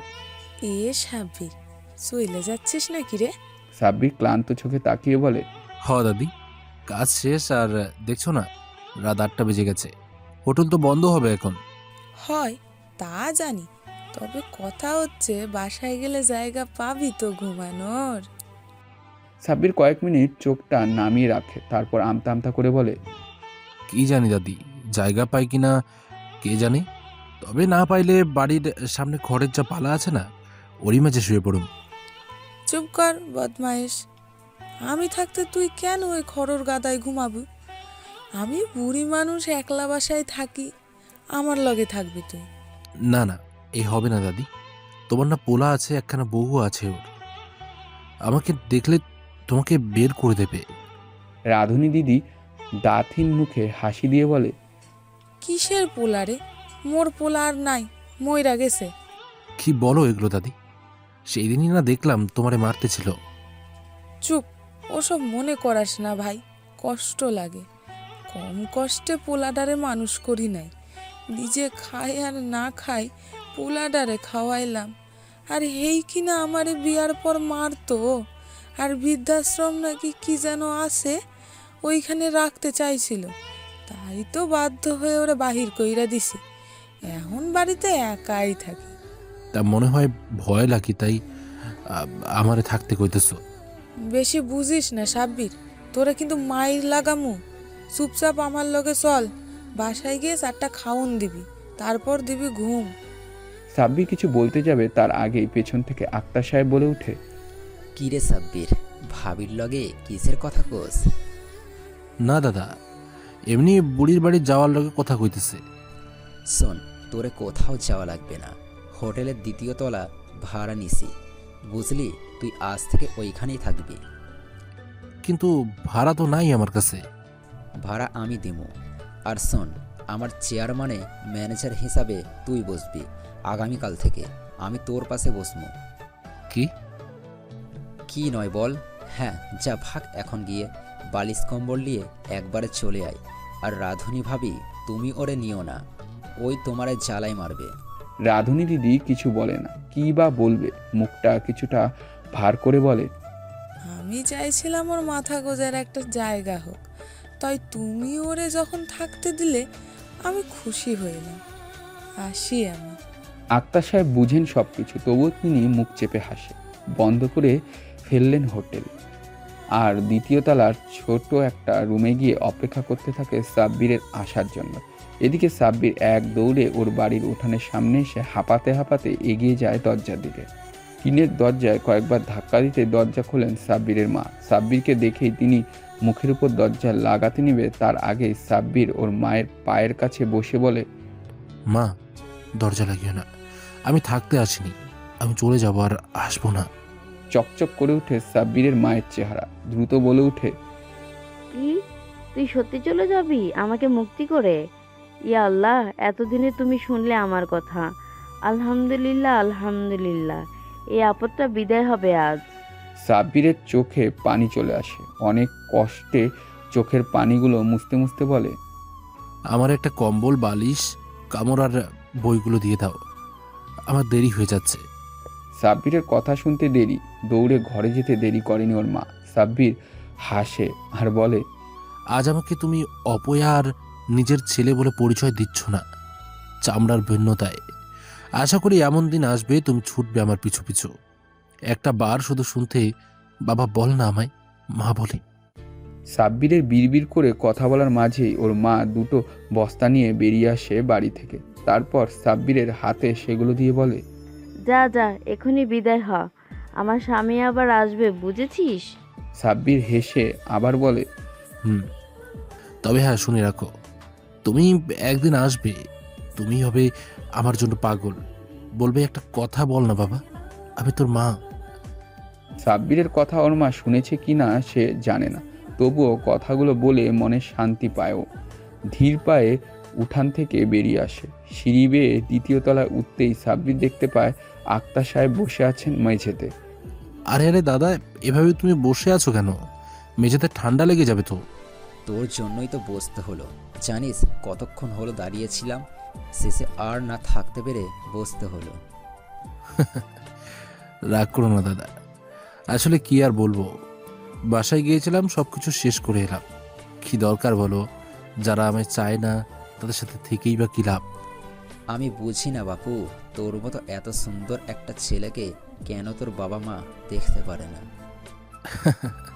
তারা মনে করে আমি তাদের সন্তান নই। যাই হোক, বাদ দাও সব, ঘুম পেয়েছে আমার। আজ থেকে কি আমি এখানে থাকবো নাকি আবার ওই বাসায় যেতে হবে? মারবো এক চর পাগল, এটা তোর জন্য আমি ছেড়ে দিলাম, বুঝলি? যাই হোক, একা থাকতে পারবি তো? ভয় করিস না আবার। খুব পাবো, আর আমার ভয় নেই, বুঝলে? একাই শীতের রাত খোলা আকাশের নিচে খড়ের গাদায় ঘুমিয়েছি, বুঝলে তো? থাক বাবু, তোর সাথে আমি কথাই পারবো না। যাই, আজ বাসায় তুই ঘুমা সব কিছু ঠিক করে। আর হ্যাঁ, হোটেলের দিকে একটু নজর দিস, জানিস তো চোররা বেড়ে গিয়েছে খুব। সাব্বির হ্যাঁ সূচক মাথা নাড়া। আক্তার সাহেব কিছুটা অস্থির নিঃশ্বাস ফেলে চলে যায়। সাব্বিরও কম্বল তোষক মেঝেতে পড়ে শুয়ে পড়তে গিয়েও থেমে যায়। দ্রুত বইগুলো নিয়ে বসে। সামনেই এসএসসি পরীক্ষা, এখন কি আর ঘুমানোর সময় আছে? তীব্র শীত, ঠকঠক করে কাঁপছে ও। এত শীত এই ঘরে বুঝতেই পারিনি ও। মাথা তুলে তাকায় ছাদের দিকে। টিনের চালের ছাদ, চারিপাশে প্রায় 6-7 ইঞ্চি করে ফাঁকা, আর সেই ফাঁকা থেকে হু হু করে বাতাস ঢুকছে ঘরে। সাব্বির মুচকি হাসে আর ভাবতে থাকে, ধুর, কেন যে আসতে গেলাম, এর চেয়ে তো আমার ওই খড়ের গাদাই ভালো ছিল, একটুও শীত লাগতো না। আর লাগলেও এক হাত ঘরের মাঝে ঢুকে পড়লেই শীত শেষ। হাত থেকে রসায়ন বইটা রেখে আবারও কম্বলের নিচে ঢুকে পড়ে। হাবিজাবি ভাবতে ভাবতেই ঘুমিয়ে পড়ে। পরের দিন ভোর হতেই দরজা ধাক্কানো শব্দতে সাব্বির লাফিয়ে উঠে, কিছুটা বিরক্ত নিয়ে বলে, কে রে দরজায় ধাক্কা এত সকাল সকাল? বেটা দরজা খোল। এটা কি তোর বাপের বাড়ি পাইছোস? আটা দিতে হইব। পরোটা কি পানি দিয়ে বানামু? সাব্বির গিয়ে দরজা খুলে দেয়। কর্মচারী আটার বস্তা নিয়ে যেতে যেতে বলে, ওটা বেশি বাড়ছিস, তুই বুঝলি সাবধান হয়ে যা, নয়তো পোস্টাবি। তুইও কর্মচারীর মতোই থাক, বেশি বকবক করিস না। দাদুকে বলে কিন্তু তোর চাকরি খেয়ে নেব। কর্মচারী ছেলেটা কিছু বলল না মুখে, তবে কটমট চোখে সাব্বিরের দিকে কিছুক্ষণ তাকিয়ে থেকে চলে যায়। সাব্বিরও দ্রুত রেডি হয়ে বই নিয়ে বসে। আজ যে ওদের স্কুলের টেস্ট পরীক্ষা, তাও আবার সবার আগেই রসায়ন। পড়তে পড়তে 9টা বেজে যায়। সাব্বিরকে এতক্ষণ ও নিচে আসতে না দেখে দ্বিতীয় তলায় আসেন আক্তার সাহেব। সাব্বিরকে এক মনে পড়তে দেখে তিনি বলে ওঠেন, কিরে সাব্বির, যাবি না স্কুলে? 9টা বেজে গেল। হ্যাঁ যাবো তো, কিন্তু একটু পড়া বাকি। এই ঘরে রাতে পড়তে পারিনি ঠান্ডায়। ঠান্ডা? কই থেকে ঠান্ডা আসবে? টিনের ফাঁক দিয়ে ওগুলো বন্ধ করে দিয়ে তো দাদু। যাই হোক, আমি স্কুলে যাই। বন্ধুরা হয়তো চলে এসেছে। আরে থাম, আগে তো নাস্তা করে যা। এসে প্লেট বাটি ধুয়ে তারপর করবনি, এখন যাই। কথা বলেই সাব্বির হাতে 2টা কলম স্কেল নিয়ে বেরিয়ে পড়ে। হোটেলের সামনে স্কুল হওয়ায় 1 মিনিটও লাগে না স্কুলের মাঠে আসতে। সাব্বিরকে মাঠে আসতে দেখেই দৌড়ে আসে সাব্বিরের বন্ধু আশিক, নীরব, মহিন আর সাফিন। সাব্বির ওদেরকে দেখে এক গাল হেসে বলে, কিরে তোরা কখন এলি? আমাকে তো ডাক দিসনি। তোর বাসায় গিয়েছিলাম, তোর বাবা আমাদের দেখেই তো খেঁকিয়ে ওঠে, তাই চলে আসি। আর মা? তোর মা তো বলেই দিল তুই নাকি তাদের সন্তান নয়, যেন ওখানে না যাই। সাব্বিরের মুখ থেকে নিমিষে হাসি মলিন হয়ে যায়। ও ভেবেছিল ওর মা হয়তো ভালো কিছু বলবে। সাব্বিরকে হঠাৎ চুপ হয়ে যেতে দেখে আশিক কিছুটা ধমকের সুরেই বলে ওঠে, ওই তোরা চুপ কর। এখন বল তো সাব্বির, তুই কোথায় থাকিস? তোর মা কি তোকে আবার বের করে দিয়েছে? বের করে দেয়নি, আমি বের হয়ে এসেছি। আর থাকছে আক্তার দাদুর হোটেলে। শোন বন্ধু, তোকে একটা বিষয়ে সাবধান করি। আক্তার সাহেবের সহজ সরল কথায় তুই গলিস না, ও কিন্তু জাত শয়তান। দূর, কি যে বলিস না, তার মতো মানুষই হয় না। সাব্বিরের কথা শুনে হাসে নীরব আর বলে, তোকে আর কি বলি, তার বাড়ির পাশেই বাড়ি। সেই ড্যাংটা কাল থেকে তাকে দেখে আসছি। চিনি রে বন্ধু, তাকে ভালো করেই চিনি। এই চুপ, বাদ দে এসব। এখন বল নীরব, এবার টেস্টে ফার্স্ট কে হবে? কে আবার? আমাদের বন্ধু সাব্বির। মনে তো হয় না, কারণ ওই যে নীলা আছে না, ও নাকি প্রিন্সিপাল স্যারের ভাগ্নি। তাতে কি হয়েছে শুনি? কিছু হয়নি, তবে হতে কতক্ষণ। দেখিস এই প্রিন্সিপাল কিছু না কিছু ঘটাবে। টেস্টে ঘটালে ঘটাক, বোর্ড পরীক্ষায় তো আর কিছু করতে পারবে না। ঠিক বলেছিস। যাই হোক, ওই দেখ নীলা আসছে রে। নীরবের কথায় সাব্বির এবার মাথা তুলে সামনে তাকায়। একটা মেয়ে এগিয়ে আসে ধীর পায়। সাব্বির দ্রুত নিজের চোখ নামিয়ে নেয়। সাব্বিরকে এমন হঠাৎ চোখ নামিয়ে নিতে দেখে মহিন বলে, কিরে, নিজে জানুকে দেখছিলি তো দেখ না, চোখ নামিয়ে নিস কেন? চুপ, ওসব উচ্চারণও করিস না। ও আমার জানু নয়, ওর সাথে আমার যায় না। দূর বেড়া, প্রেম মানে না কোনো বাধা। যা না, গিয়ে একটু কথা বলে আয়। চুপ আশিক, এসব মুখেও আনিস না। চল ক্লাসে যাই, পরীক্ষার সময় হয়ে এলে তো। সাব্বির কথা বলে হাঁটতে শুরু করে। পেছন পেছন ওর বন্ধুও হেঁটে আসে। হলরুমে ওদের সিট পড়েছে, সিরিয়াল বাই সিরিয়াল সিট পড়েছে। 1 রোলের সাথে 2 রোলের সিট। সাব্বির সিটে বসে থরথর করে কাঁপছে। কিছু লিখতে গিয়েও থেমে যাচ্ছে। ওর ভাবতেই অবাক হয়, ভয় লাগছে। ওর পাশে একটা মেয়ে বসে আছে। সাব্বিরের এমন কাঁপাকাঁপিতে ব্রেঞ্চ নড়তেই নীলা কিছুটা বিরক্ত আর রাগী লুক নিয়ে সাব্বিরের দিকে তাকিয়ে বলে, ওই এভাবে কাঁপছো কেন? লিখতে দেবে না নাকি? ইয়ে না মানে। চুপ, কিসের ইয়ে না মানে? মানে তাড়াতাড়ি লেখো, আমি কিন্তু তোমার প্রতিদ্বন্দ্বী। আমি ফার্স্ট হবই এইবার, দেখে নিও। আচ্ছা হও, সমস্যা নেই। সমস্যা নেই মানে? আমি যুদ্ধ ছাড়া বিজয়ী হতে চাই না। আমার সাথে সাহস থাকলে লড়াই করো, তবে হ্যাঁ, অস্ত্র হিসেবে শুধুই কলম। সাব্বির হেসে ওঠে। সাব্বিরকে হঠাৎ হাসতে দেখে নীলা কিছুটা রাগ উঠে, তবু নিজেকে সামলে নিয়ে স্যার সাব্বিরকে ধমক দিয়ে বলে ওঠে, সাব্বির, এইভাবে পরীক্ষায় হাসছো কেন? আরেকবার টু শব্দ পেলে খাতা রেখে দেব 10 মিনিটের জন্য। না স্যার, 10 মিনিট না, পুরো সময়ের জন্যই রেখে দেবেন। এর জন্য আমার সমস্যা হচ্ছে। তবে স্যার বেঞ্চ পরিবর্তন করি। হ্যাঁ, তাই করো। নীলা, তুমি ওখানেই বসো, আর সাব্বির, যাও তুমি নীরবের সাথে বসো, যাও। ধন্যবাদ স্যার। দ্রুত সাব্বির উঠে যায় নীরবের কাছে আর মন দিয়ে পুরো প্রশ্ন পড়ে লিখতে নিবে। অমনি নীরব কলমের খোঁচা দিয়ে বলে, কিরে, কি কথা বললি নীলার সাথে? কি আবার, এমনি কথা হলো। তুই লাগ, আমাকেও লিখতে দে। লিখতে শুরু করে সাব্বির। দেখতে দেখতে সবগুলো পরীক্ষা শেষ হয়ে যায় ওদের। পরীক্ষা শেষ, শুরু হয় ক্লাস পার্টির আয়োজন।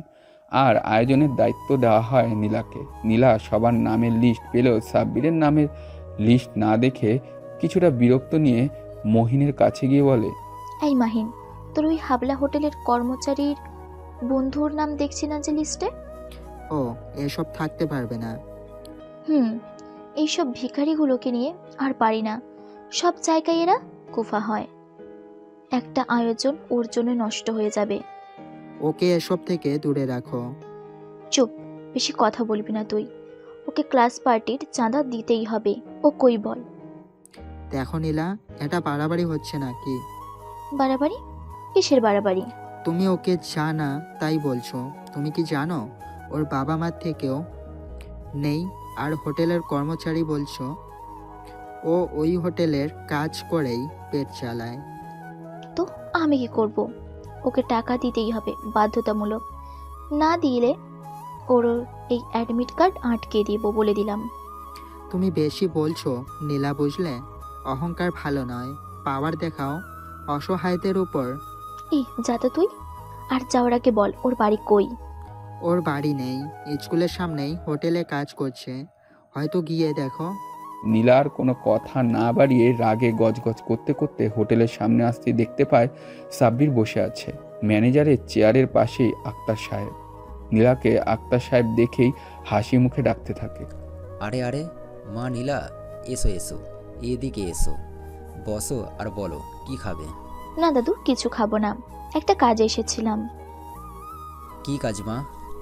আপনার পাশের ওই কর্মচারীর, সাব্বিরের সাথে কথা ছিল।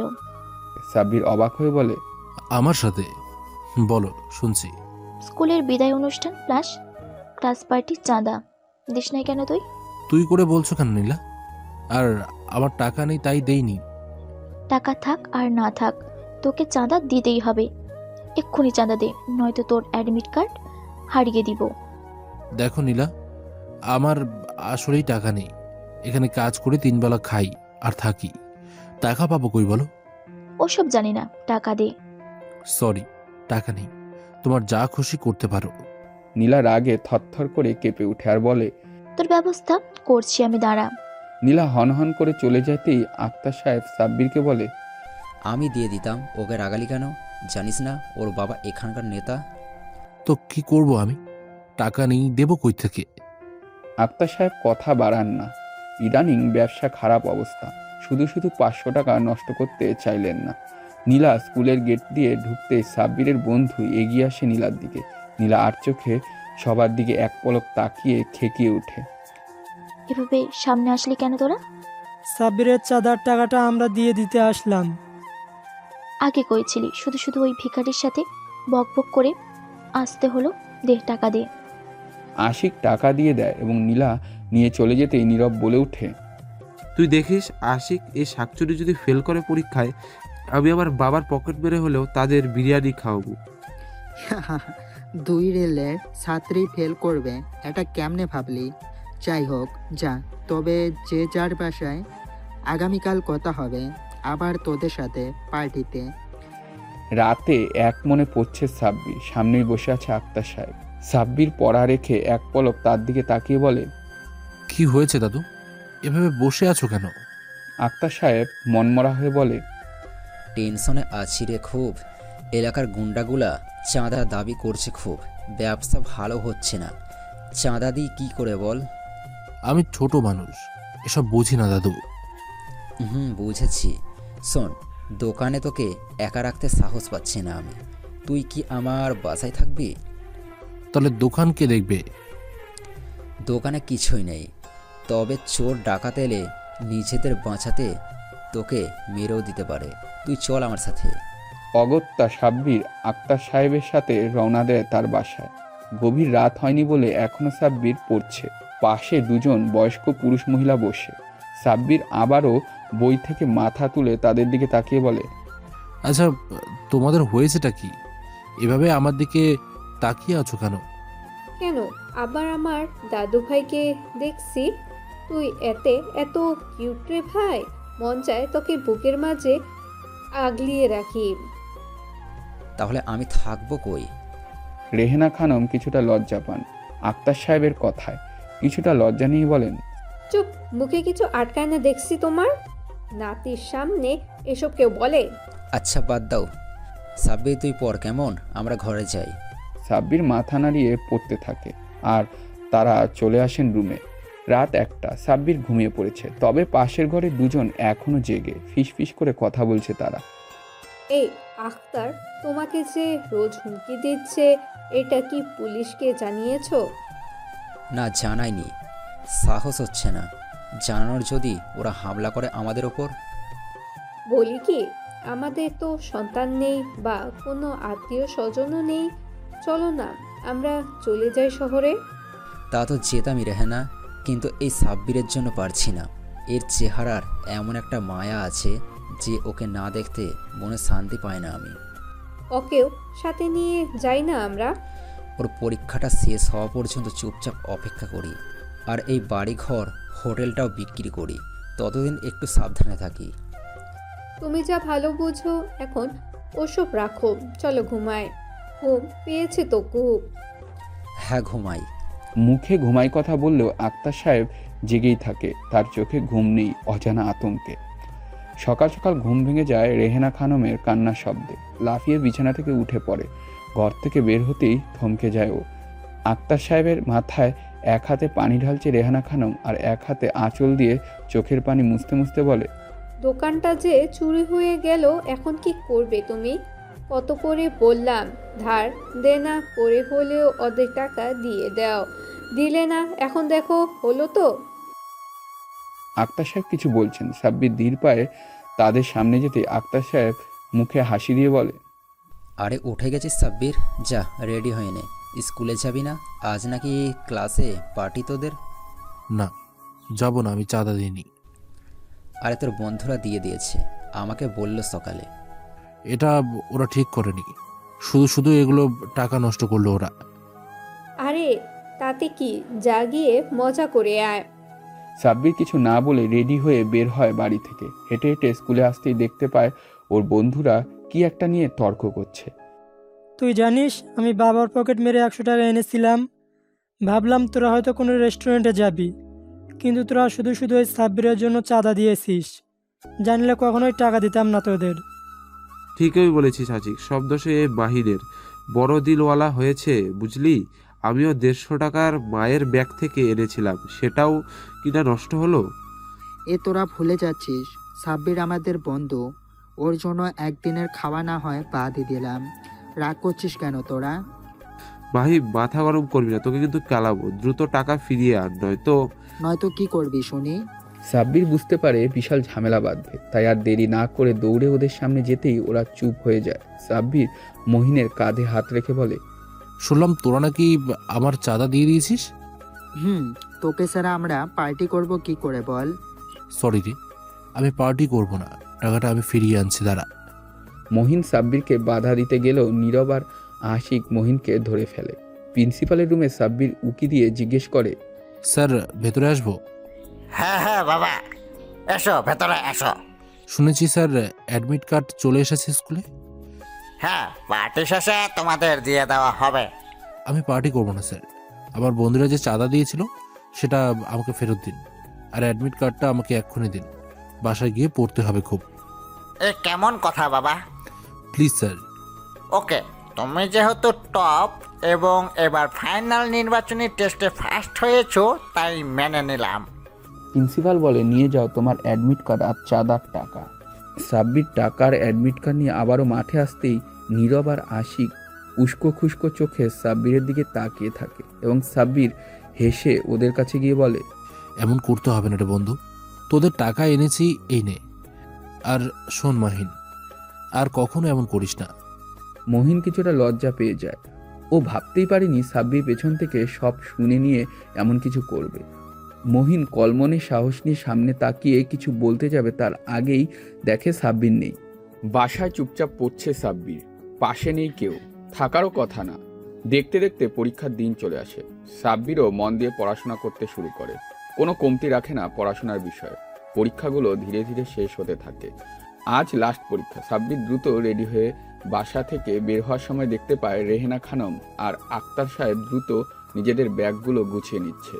সাব্বির জিজ্ঞেস করতে নিয়েও না করে চলে আসে, কারণ সে জানে তারা দুজন চলে যাচ্ছে গ্রাম ছেড়ে শহরে। কেউ একজন তাদেরকে হুমকি দিয়েছে, এমনকি হোটেলও চুরি করেছে। পরীক্ষার সব উত্তর লেখার পর সাব্বির বেরিয়ে আসে কেন্দ্রের মাঠ থেকে। সাব্বিরকে দেখে মাহিন এগিয়ে আসলেও নীরব আশিক মুখ ফিরিয়ে নেয়, যা দেখে সাব্বির মুচকি হেসে কিছুটা জোরেই বলে, কিরে তোরা এভাবে গোমরা মুখ করলি যে? করবে না আবার পরীক্ষায়? তোকে কত শীষ ইশারা দিলে তুই শুনিসনি বলে কোমরা করেছে। দেখিস নির্ঘাত ফেল করবে। করলে আমার কিছু নেই, বন্ধু ভাবতাম ওদের। কত আনন্দ নিয়ে এসেছিলাম সেদিন ক্লাস পার্টিতে, কিন্তু ওরা যা করেছে না, আমি সত্যি অবাক হয়েছিলাম। বাদ দে, এই নীরব আশিক, চলে যা। তোরা মুখ কোমরা করে লাভ নেই, ফেল করবি এটা শিওর। যা রেস্টুরেন্টে গিয়ে একটা পার্টি দিয়ে ফেল। কাজটা মাহিব তুই ঠিক করলি না।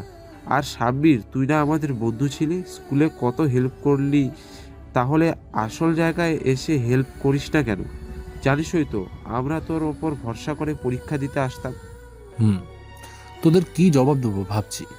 তবে এতটুকু শোন, তোরা দুজন হলি বেঈমান। বেঈমান? কি করিস আমরা শুনি, বল তুই। মনে আছে ক্লাস পার্টির দিন মাহিনের সাথে তোদের তর্কের কথা, টাকা নিয়ে? সাব্বিরের মুখ থেকে কথাটা শুনতে আশিক নীরব একদম নিশ্চুপ হয়ে যায়। সাব্বির হেসে বলে, থাক থাক, এভাবে মন খারাপ করিস না। সবসময় শুভকামনা তোদের জন্য, তবে হ্যাঁ, আমাকে আর তোরা পাবি না কোনো সাহায্যের জন্য। তাই পরীক্ষা দিতে আসার আগে পড়াশোনা করে আসিস।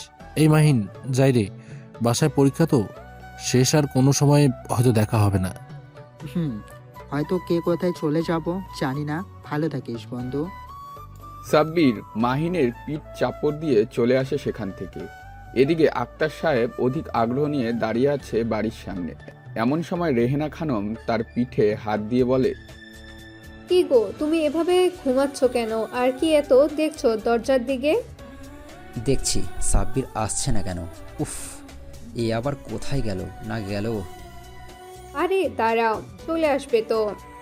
রেহেনা খানমের বলার কিছুক্ষণের মাঝেই সাব্বির গেটের দিকে বাসায় ঢুকতে আক্তার সাহেবের মুখে হাসি ফুটে ওঠে। দৌড়ে গিয়ে আক্তার সাহেব সাব্বিরের গাল দুটো ধরে বলে, কিরে বাবা, তোর এত সময় লাগলো কেন বাসায় আসতে? তুই না কখনোই দেরি করিস না। কিছু বেঈমান বন্ধু আটকে দিয়েছিল দাদু, তাই দেরি হয়ে গেল। তুমি এমন ঘেমে গিয়েছো কেন, তাও আবার এত ঠান্ডায়? অত বুঝবি না তুই। আর শোন, আমার বয়স 50, বুঝলি? আমি তোর দাদু কেমনে হই? আর আমার বউয়ের বয়স মাত্র 45। ও দাদি কেমনে হয় বলতো শুনি? তো কি বলবো? সেটা পরে বলবো। এখন চল তো তাড়াতাড়ি গাড়িতে উঠে বস, আমরা বাড়ি ছাড়ছি। বাড়ি ছাড়ছো মানে? ছাড়ছি মানে চলে যাচ্ছি। কিছুদিন আগে হোটেলে ডাকাতি হলো না, ওই ডাকাতগুলো হোটেলে কিছু পায়নি, আমাকে হুমকি দিচ্ছে বারে বার, তাই আমি চলে যাচ্ছি পালিয়ে। কিন্তু দেখ, তোরই কেউ নেই, আমরা চলে গেলে খাবি কি, থাকবি কই? তার চেয়ে চল, আমার সাথে তোর নেওয়ার মতো কিছুই নেই, কিনে দেবনি সব, এখন চল। সাব্বির কিছু বলতে যাবে তার আগেই আক্তার সাহেব সাব্বিরের হাত ধরে টেনে নিয়ে যায় বাড়ির সামনে দাঁড়িয়ে থাকা কারের সামনে। তারপর, এই বাড়ি আর ওই হোটেল বিক্রি করে দিয়েছি আমি, ফেরা হবে না হয়তো কোনোদিন আর এই এলাকায়। তবে তোকে বলে রাখি, আমরা না থাকলে এই বাসাটা কিনে নিস তুই। কিনবে নি, এখন চলো তো। গাড়িতে উঠে পড়ে ওরা তিনজন। চলতে শুরু করে গাড়ি। সাব্বির কিছু সময় জানলার দিকে বাইরে তাকিয়ে থাকলেও রেহানা খানম যখন পরম মমতায় সাব্বিরের মাথায় তার বুকের মাঝে টেনে নেয় তখন আর সাব্বিরের চোখ মেলে তাকিয়ে থাকতে পারে না। রাজ্যে সব ঘুম নেমে আসে ওর চোখে। ঘুমিয়ে পড়ে ও, আর রেহানা খানম পরম মমতায় হাত বুলিয়ে দিতে থাকে সাব্বিরের চুলের মাঝে। বর্তমান নীলা সাব্বিরের হাতটা শক্ত করে চেপে ধরে বলে, তারপর আর কি, দাদু দাদি থেকে ধীরে ধীরে তাদের আপন করে নেই। আমি বাবা মা ডাকতে শুরু করি, তবে শর্ত দেয় তারা যেন কখনো মুখে না আনে আমি তাদের পালন সন্তান। তুমি তোমার আসল বাবা মার খোঁজ নাওনি? না, তুমি কখনো দেখেছো কোনো মানুষ থুতু ফেলে? সেই থুতু আমরা মুখে তুলে নিই। না। তবে মিস্টার হাজব্যান্ড, আপনার সেই আগের নীলাকে চেনেন? না, তাকেও চিনি না আমি। আর তবে আমার বউ নীলাকে চিনি আমি। নীলা মিটমিটিয়ে হেসে বলে, বাসরাত কি গল্প বলেই শেষ করবে গো বর, নাকি আদর করবে একটু? আদর চাই বুঝি? ভীষণ আদর চাই। তবে এসো আমার বুকে। প্রিয় শ্রোতা বন্ধুরা, আজকের গল্পটি এ পর্যন্তই। আপনাদের কেমন লাগলো গল্পটি অবশ্যই কমেন্ট করে জানাবেন, এবং যারা এখনো পর্যন্ত আমাদের চ্যানেলকে সাবস্ক্রাইব করেনি, please do subscribe and press the bell icon. আজকের গল্প এই পর্যন্তই। দেখা হচ্ছে পরবর্তী গল্পে। ততক্ষণ ভালো থাকবেন, সুস্থ থাকবেন।